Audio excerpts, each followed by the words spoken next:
अपां बीर्जस्य सर्गस्य पर्जनस्य प्रजापते पुंस शिश्न उपस्थस्तु प्रजात्यानंद निवृते। भगवाনের জননেন্দ্রিয় থেকে জল, বীর্য, জনন, বৃষ্টি এবং প্রজাপতিদের উৎপত্তি হয়েছে। তার জননেন্দ্রিয় সমস্ত সুখের কারণ, যা জননের ক্লেশকে লাঘব করে।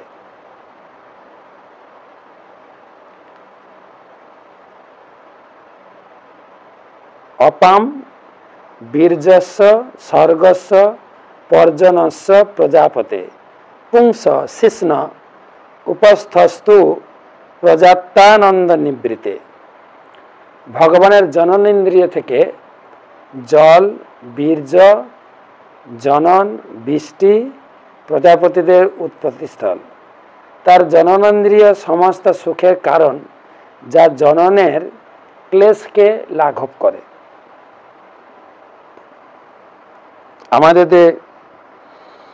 জননেন্দ্রিয়,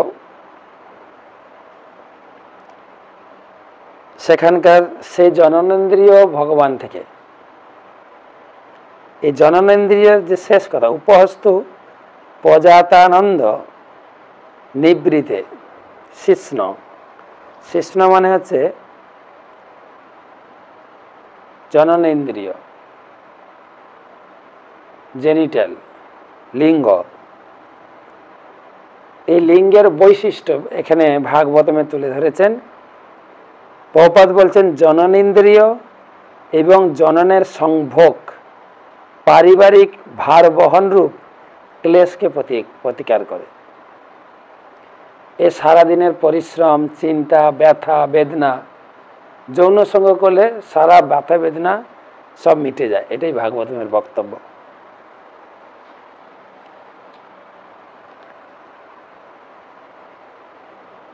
প্রজাতানন্দ নিবৃতে। যৌন সম্ভোগ সমস্ত প্রকার দুঃখকে নিবৃত্তি করে, ক্লেশকে লাঘব করে। ভগবানের কৃপায় জননেন্দ্রিয়ের উপর এক আনন্দপ্রদায়ক বস্তুর আবরণ যদি না থাকতো, তাহলে জীব সম্পূর্ণরূপে জনন কার্য থেকে বিরত হতো। ভগবান জননেন্দ্রিয়ের উপরে এক সুখের প্রলেপ দিয়েছেন, যা সমস্ত প্রকার কষ্টকে লাঘব করে দেয়। জননেন্দ্রিয় সংভোগ পারিবারিক ভার বহনরূপ এই জনন সুখের জন্য কত বড় বড় সংসারের দায় দায়িত্ব ভুলে যায় মানুষ। সংসারের দায় দায়িত্বের যে এই দুঃখ ক্লেশ, এই যৌন সুখে সব মিটে যায়। এখানে বলছেন জননেন্দ্রিয়ের উপরে এক প্রকার আনন্দদায়ক বস্তুর আবরণ দেওয়া হয়েছে। এই বস্তুটি এমনই এক তীব্র আনন্দ প্রদান করে, যার ফলে পারিবারিক দুঃখ দুর্দশার ভার সম্পূর্ণরূপে প্রতিকার হয়। মানুষ এই আনন্দদায়ক বস্তুটির দ্বারা এমনই মোহিত হয় যে কেবল একটি সন্তান লাভ করে সে সন্তুষ্ট হয় না। তাদের ভরণ পোষণের বিরাট দায়িত্ব সত্ত্বেও কেবলমাত্র আনন্দ লাভের জন্য বহু সন্তান উৎপাদন করে। তো প্রভুপাদ এই বিশাল তাৎপর্যে অনেক কথাই বলেছেন, যে জীবনে সুখ এবং সন্তানটি উৎপাদনের জন্য যৌন সঙ্গের প্রয়োজন রয়েছে, কিন্তু সেই সন্তানের দায়িত্ব গ্রহণ করা উচিত। কি দায়িত্ব? না পিতা ন সস্যাৎ জননী ন সস্যাৎ পতিং ন সস্যাৎ ন দেবস্য সস্যাৎ।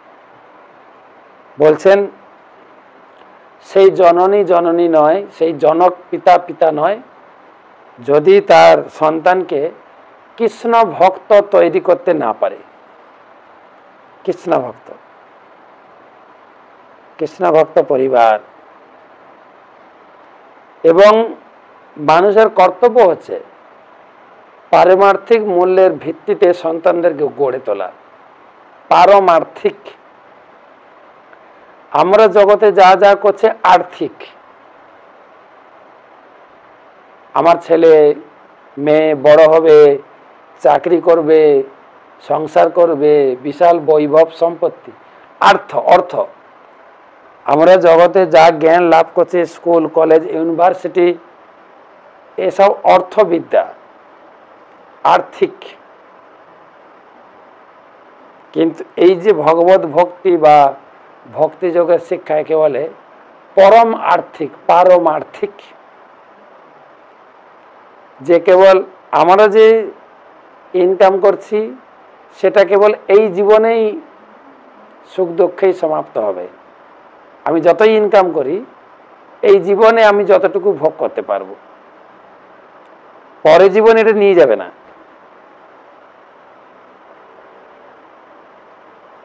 পরে জীবনে এটা নিয়ে যাবে না। এবং এই জীবনের পরিকাঠামো ভগবান বেঁধে দিয়েছেন। কিন্তু বলে না, লাইফ লাইক এ নোটবুক। জীবনটা একটা নোটবুকের মতো। First page and last page written by God. এই নোটবুকের প্রথম পৃষ্ঠা আর লাস্ট পৃষ্ঠা ভগবান একদম রেকর্ড করে পাঠিয়ে দিয়ে লিখে দিয়েছেন। First page is birth and last page is death. এ তো প্রথম এবং শুরু এবং শেষ লেখা আছে, কবে মৃত্যু হবে লেখা আছে। তো মিডিল পেজেস আর এমটি, মাঝখানের সেন্টার পেজেস আর এমটি, মাঝখানের পাতাগুলো খালি আছে। Fill with smile and good কর্ম।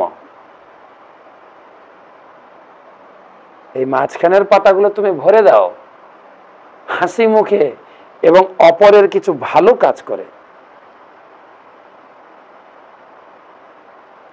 তাই সেই শিক্ষাই দেওয়া উচিত।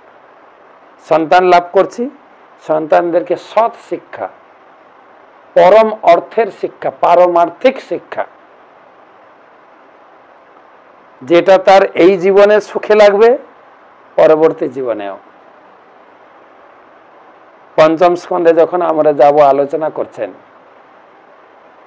ঋষভদেব, তার পুত্র ছিল 100 জন।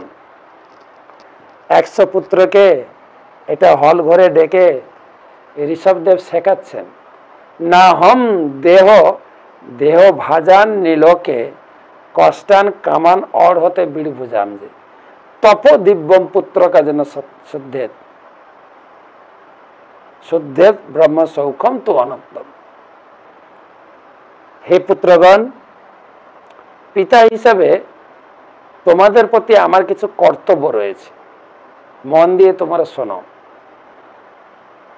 এই জগতে যে তোমরা এসেছো, আমরা এসেছি, আমাদের একটাই কাজ, ঈশ্বরের সাধনা করা, ঈশ্বরের তপস্যা করা।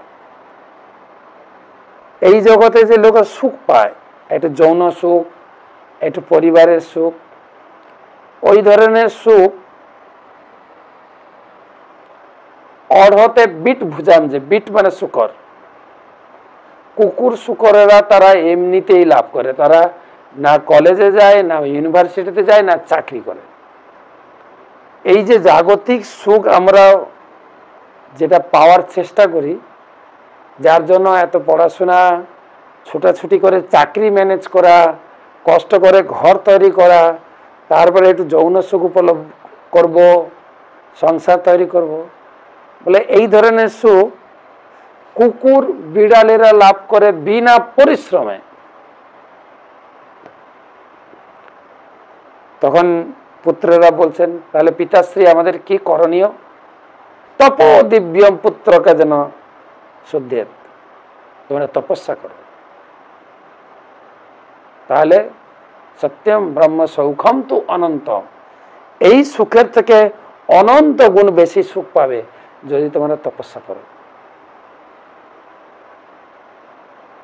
তাই এখানে বলছেন জননেন্দ্রিয় সুখ আমরা লাভ করতে পারি, কিন্তু যৌন উপভোগের পরে যে সন্তান আসবে তাকে অত্যন্ত যত্ন সহকারে ভগবানের গিফট মনে করে তাকে সুশিক্ষা, পারমার্থিক শিক্ষার পথে এগিয়ে নিয়ে যেতে হবে। তাহলে সেটাই হচ্ছে পরিবার যোজনা। এবং লিখেছেন প্রভুপাদ, গর্ভনিরোধক বস্তু ইত্যাদির দ্বারা পরিবার নিয়ন্ত্রণ জঘন্যতম জড় কলুষ। এই যে জন্ম নিয়ন্ত্রণ, জন্ম নিরোধক বড়ি গ্রহণ করে সন্তান বন্ধ করা জঘন্যতম পাপ, জঘন্যতম কলুষ।